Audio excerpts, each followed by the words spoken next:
If you're looking for highly educational market analysis, you're in the right place. You're in the Transparent FX Academy. I'm Nick, a top author on TradingView with over 190k reputation points.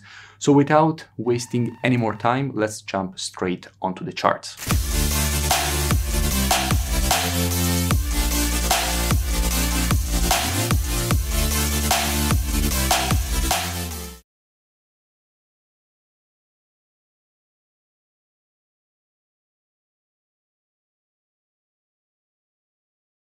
In today's video, I want to speak about USDCAD. Now, why do I want to speak about USDCAD? As usual, we have quite interesting price action and structure on it.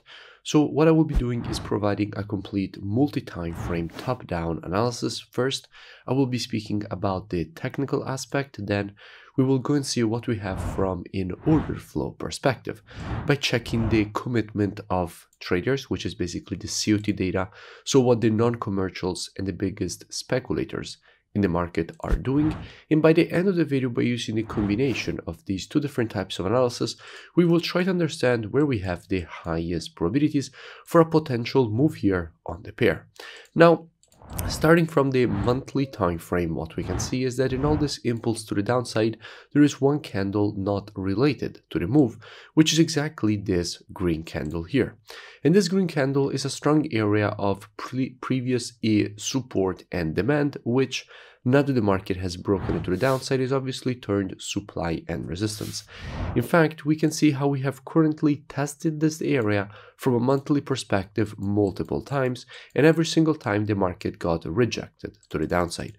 So we clearly have very strong resistance here, and we do expect a potential drop lower. Going down on the weekly time frame, what do we see? Now here in the weekly, we can see that the market has just created a double top at this area. Here the market tested zone, rejected it to the downside, again here tested and started to reject it to the downside. So also here in the weekly, everything seems pretty bearish and the rejection lower seems very possible. Going down on the daily time frame, what do we see? Now here in the daily time frame, we can see how we just had a trap for longs basically. All the bullish traders in the market just got trapped with this fake breakout to the upside. In fact, one of the most common patterns in technical analysis is obviously an ascending trend line, in which you have a series of higher lows and equal highs. Now, most people, when they see a pattern like this, what they do when the market breaks above the basically neckline in this case, after a break on the retest, here is where they're looking for potential longing opportunities. And the guys that just entered when the market tested this area, for example, with a pending order, got trapped because immediately the market melted back down.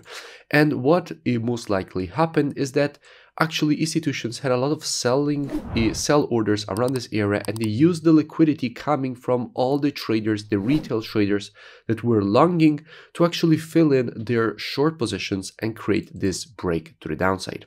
And at the moment, what we actually have is a break back below the previous support, which is now turned resistance around this area, in confluence also with this trend line, which once again was previous support, which is now turned resistance. So what we can expect in a situation like this is a retest of previous support and resistance, and then a potential rejection lower.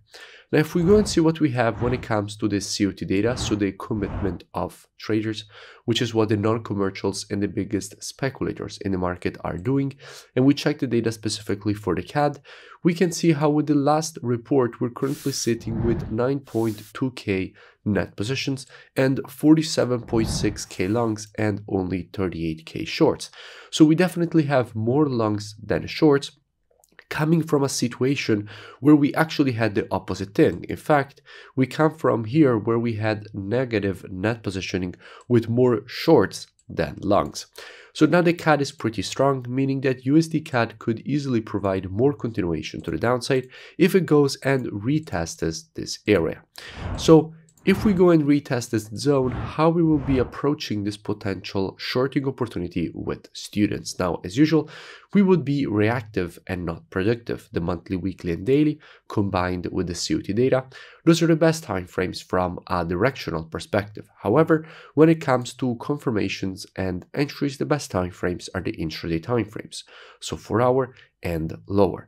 Therefore, with students, what we would be doing is monitoring price action from an intraday perspective instead of this area waiting for the market to shift from an intraday bullish market as we would have to an intraday bearish market. And if the market will shift from an intraday bullish to a bearish market and provide to us one of our valid entries at that point, we could be looking for this potential short with a good risk to reward and good probabilities at that point for the move to the downside and for the market to complete this impulse correction and impulse pattern to the downside. If you enjoyed the video, make sure that you smash that like button and comment below. It really does support the creation of more free analysis education and updates for all of you. You can also go and check out the mentorship program. The link is in the description. It's a very complete program. First, you learn all the rules of the strategies. Then you also get a daily market breakdown every day to see which pairs I'm looking for according to the rules of the strategies, and you also have the possibility to ask questions and get the answers the same day.